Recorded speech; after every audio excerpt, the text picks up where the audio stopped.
반갑습니다, 여러분. 계시탐정입니다. 제가 몇 주 전에 주일 설교로 이제 하나님의 보좌관이라는 제목으로 말씀을 전한 적이 있었죠. 돕는 배필인 아내와 엄마의 가치가 어느 정도인가를 성경적으로 설명해 드리는 내용이었는데, 본 계시탐정은 그것을 조금 특이하게 군사 전술의 화력 지원 개념에 비유했었어요.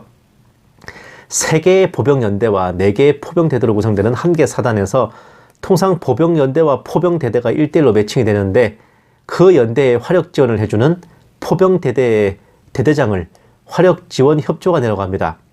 원래 화력 지원 협조관이 연대 지휘소에 위치해서 연대장에게 화력 관련 조언을 해야 하나, 대대장인지라 자신의 포병대대를 피워놓을 수가 없어서 화력 지원 협조관은 그대로 대대를 지휘 통제하고 자신의 보좌관을 연대 지휘소로 파견해서 원래 자신이 해야 될 임무를 대신 수행하게 하는 거예요.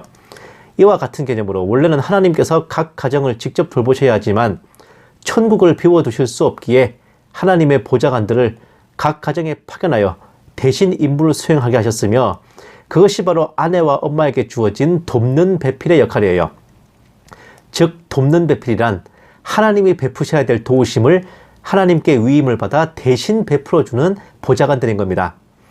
아내들은 원래 하나님을 보필하는 보좌관들이지만 가정으로 파견된 것이라서 하나님께 하듯이 남편을 보필하고 내조해야 되는 것이고, 아내를 맞은 남편들은 자신에게 파견된 하나님의 보좌관들을 하나님이 하듯이 아끼고 사랑해야 될 의무가 있는 겁니다. 이것이 바로 부부의 영적인 의미이자 책임이며 남편과 아내의 성경적 포지션이에요. 여기까지가 지난 설교에서 설명해 드린 내용이었는데, 오늘은 성경적이고 영적인 의미보다는 좀 더 실무적인 이야기를 나눠볼까 해요.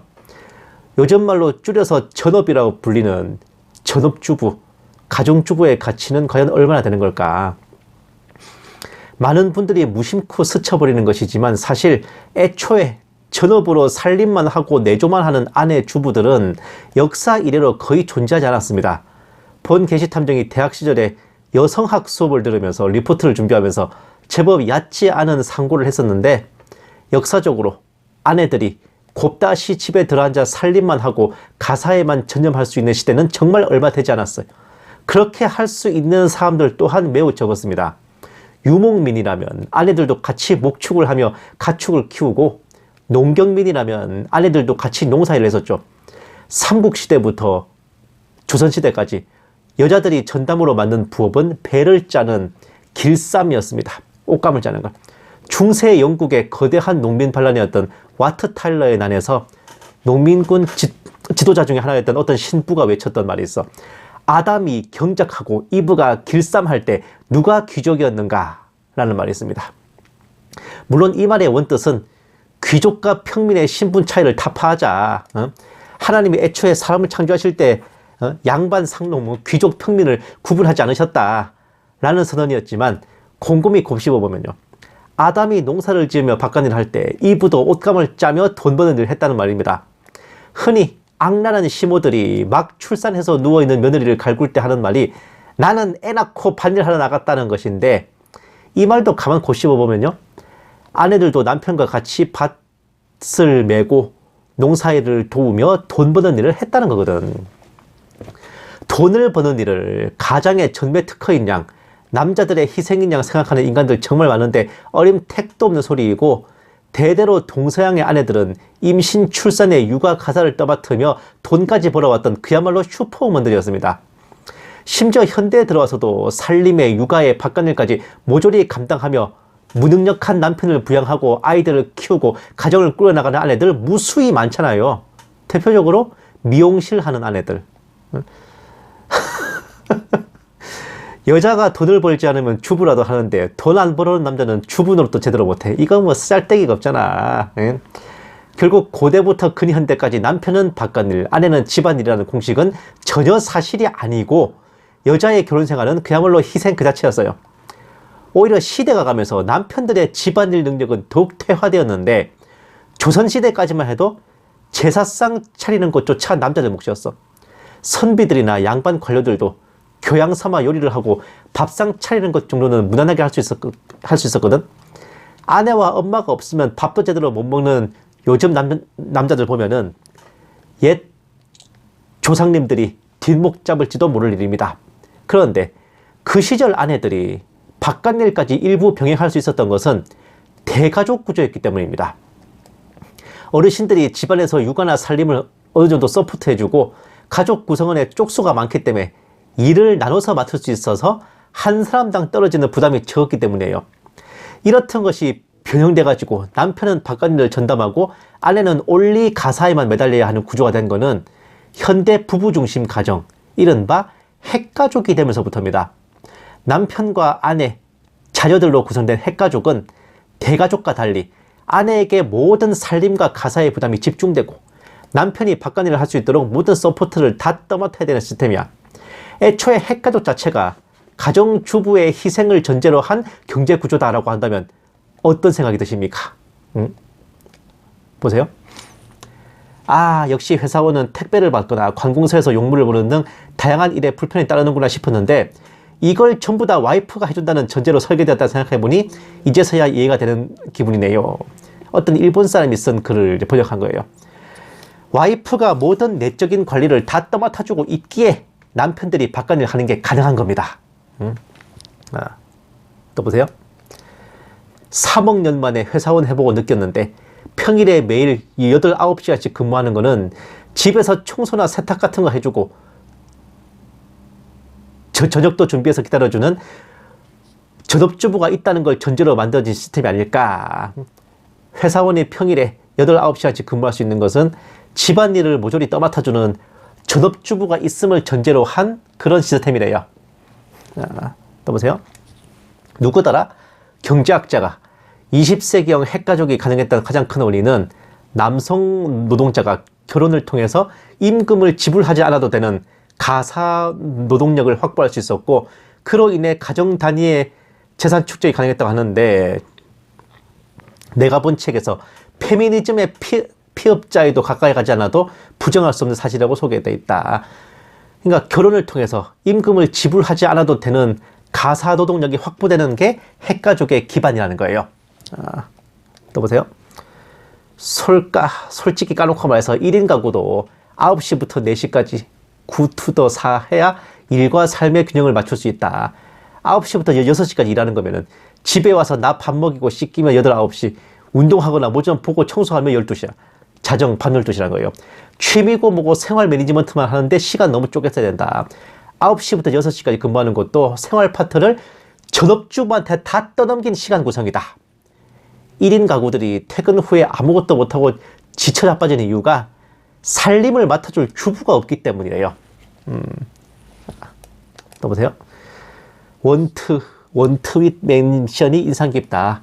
부부 중 누군가가 전업주부. 외벌이로도 충분히 주부 한 명과 아이를 먹여 살리고 남는 급료. 8, 9시간 근무라는 최소한의 전제로 어떻게든 세상이 굴러가는 것처럼 보였는데 요즘은 돈은 주지도 않으면서 초과 근무를 시키니까 세상이 삐걱거리기 시작하는 거겠지. 가장이 바깥일로 버는 돈은 애초에 전업주부의 몫이 포함된 돈이에요. 그 돈으로도 부족해가지고 주부들이 맞벌이에 나서면서 핵가족 구조가 흔들리기 시작하는 거예요. 또 보세요. 가족 형태도 그렇고 20세기형 산업 구조 자체가 결혼으로 남자가 임금을 지불하지 않는 가사 노동력을 확보함에 기대고 있다. 아까 제가 한 번 더 말씀드린 거죠. 20세기형 산업 구조 자체가 전업주부의 희생에 기초한다는 거. 또 보세요. 9시부터 6시까지 근무하는 것 자체가 가정에서 가부장이 오로지 직장에만 집중하고 그 외의 모든 인간이 살아가기 위해 필요한 잡다한 일을 아내가 도맡는 분업체계에서나 가능한 일이라고 날마다 생각합니다. 이제 1인 가구나 맞벌이 가정도 많아졌는데 구시대에 9시부터 6시까지 근무가 시대의 변화를 따라잡지 못하고 노동자를 괴롭히고 있다. 당연히 그런가 보다 했던 9시 출근, 18시 퇴근이라는 근무 시간이 알고 보면 집집마다 전업주부가 있어서 모든 살림을 떠맡아 주는 것을 전제로 했다는 사실 알고 계셨습니까? 살림을 해줄 주부는 없는데 근무 시간은 그대로니까 현대 1인 가구들은 지쳐 자빠지는 겁니다. 자신의 체력 탓을 하면서 말이야. 또 보세요. 리얼. 가사 일은 임금 지불되지 않는 엄청난 노동력이 들어가는 일이다. 존나 폄하하지 말고 중요성을 인지했으면 좋겠다. 가사일이 있어야 가정이 굴러가지. 가정을 꾸리거나 유지하기 위해 급여를 올려주든지 근무 시간을 줄이든지 주 4일째 하든지 해줬으면 좋겠다. 전업주부의 가사와 육아 등 살림과 돌봄이란 거, 이렇게 크나큰 가치를 지는 거였어요.